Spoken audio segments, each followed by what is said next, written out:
Hurricane Florence continues to strengthen as it draws closer to the U.S. Mandatory evacuations are already in place, and major destruction is expected when the storm makes landfall, likely Thursday night. Kylan Mills talked with some Kentucky natives who are right in the storm's path.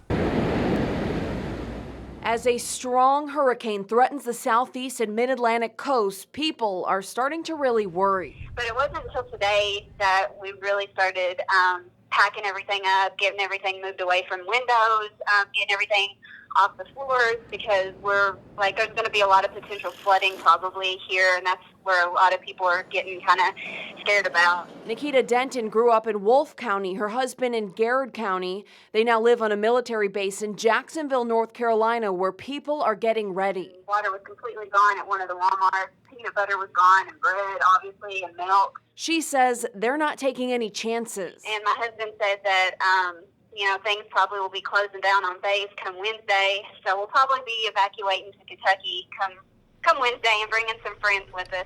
Preparations are also underway in Virginia and South Carolina. Tommy Adams and friends are rushing back to Corbin today from a trip to Myrtle Beach. We went to a haunted house the other day, and as we were in the haunted house, our tour guide got warning that the National Guard was being called in. For both Adams and Denton, Kentucky will be a welcome sight. Definitely good. We miss Kentucky all the time, and we talk about all the time about moving back home. Covering the news, Kylan Mills, LEX 18 News.